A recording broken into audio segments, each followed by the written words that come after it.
Hakim mencecar terdakwa Cuk Putranto karena memerintahkan Arianto mengambil DVR CCTV pada terdakwa Irfan Widianto untuk diserahkan pada dirinya. Hakim mempertanyakan mengapa Cuk berani mengambil inisiatif tersebut padahal tidak ada perintah dari Sambo dan juga atasan yang lain. Cuk beralasan takut rekaman CCTV disalahgunakan. Kita bahas mengenai tindakan ini, saudara. Sudah bergabung bersama dengan kami ada pakar hukum pidana Heri Firmansyah dan juga ada penasihat hukum Cuk Putranto Joni Mazmur Manurung. Saya ingin menyapa dulu Bapak-bapak, selamat malam.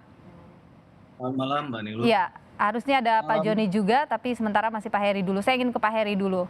Oh, Pak Joni udah ada. Saya ke Pak Joni dulu ya. Saya ingin konfirmasi dulu ke Anda. Klien Anda mengambil tanpa ada perintah. Itu saya konfirmasi ke Anda, itu benar tanpa ada perintah? Ya, benar. Kenapa? Benar itu, Mbak. Jadi dia itu kan SPRI-nya dari Kadif Propam. Hmm. Instingnya seorang SPRI ini beda dibanding anggota yang lain. Dia harus benar-benar menjaga kepentingan daripada pimpinannya. Oke, meskipun tidak diperintahkan untuk melakukan sesuatu, harus dilakukan? Kasar kata apa yang ada di isi hati pimpinannya dia sudah bisa lakukan tanpa ada perintah. Kasar kata seperti itu ya. Namanya pelayanan terhadap pimpinan. Oke, dan itu berlaku pada semua hal?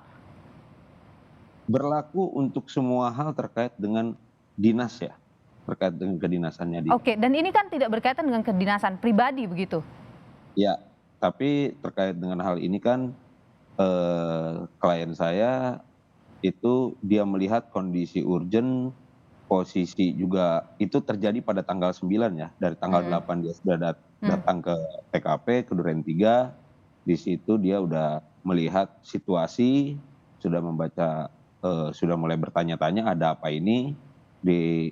Pada saat tanggal 9 ternyata bertemu dengan saudara Irfan yang mencopot dan mengganti DVR. Di situ dia muncul inisiatif ini harus diamankan karena ini menjadi barang bukti penting. Karena pada tanggal 8 sebelumnya dia sudah tanyakan kepada saudara Ferdi Sambo pada saat dia masuk ke dalam rumah itu, dia tanyakan bahwa ini CCTV bagus nih, Jenderal, untuk mengungkap perkara ini. Ternyata jawaban Sambo waktu itu?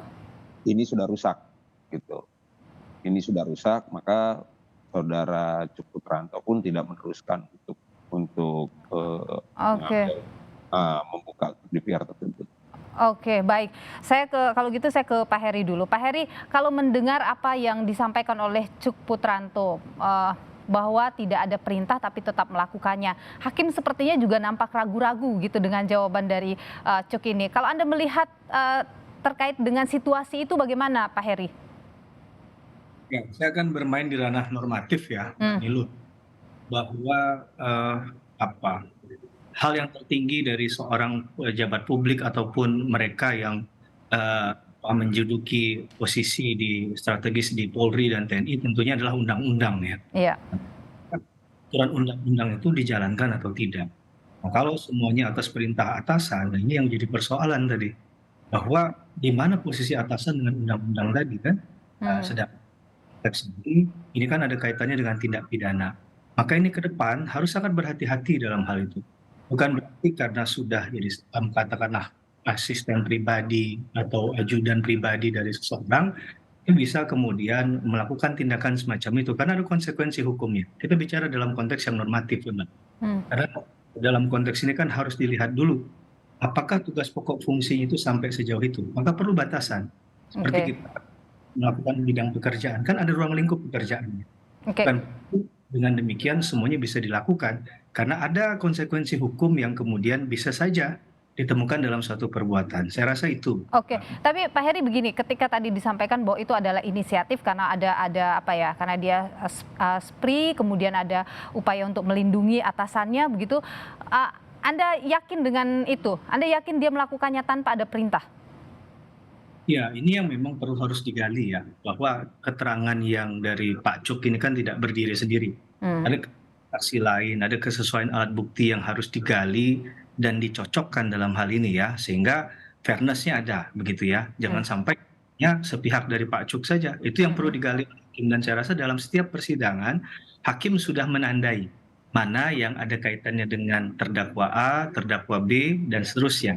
gitu ya. Oke, kalau ada keraguan hakim yang muncul, karena tadi kalau kita lihat pertanyaan yang disampaikan itu berulang, yakin, benar bahwa ini tidak ada perintah, kok berani kalau memang tidak ada perintah? Apa yang Anda baca dari apa yang disampaikan oleh hakim itu? Ya, karena begini, sekali lagi hakim akan bermain di ranah netral dan normatif, Mbak Nilo. Hmm. Bahwa dalam konteks orang melakukan sesuatu itu pasti karena tujuan. Ada sesuatu yang mungkin dorongan dari dalam dirinya, bahkan sekalipun itu perlu diketahui tujuannya apa, gitu ya. Nah, jadi kalau dalam konteks tadi 50-50, mungkinkah dia disuruh atau dia melakukan sendiri, itu juga perlu diyakinkan. Karena dari arah jawaban itu, saya yakin hakim juga sudah tahu nih. Ini kalau dibilang tadi jawabannya A atau B, hakim sudah tahu alternatif pilihan yang muncul dari jawaban itu apa saja. Karena kalau memang itu bentuknya misalnya covering hanya untuk katakanlah deadlock-nya di A misalnya, akhirnya nggak menyentuh yang lain, hakim juga sudah punya pengalaman empiris, pengalaman spiritual dalam tanda petik terkait hal itu. Karena persidangan untuk hal semacam ini kan yang melibatkan bukan hanya satu terdakwa, saya rasa majelis hakim dalam konteks Pengadilan Negeri Jakarta Selatan sudah punya pengalaman yang cukup Hmm. terkait gitu. Nah, menurut Anda hakim tidak yakin dengan apa yang disampaikan oleh Cuk?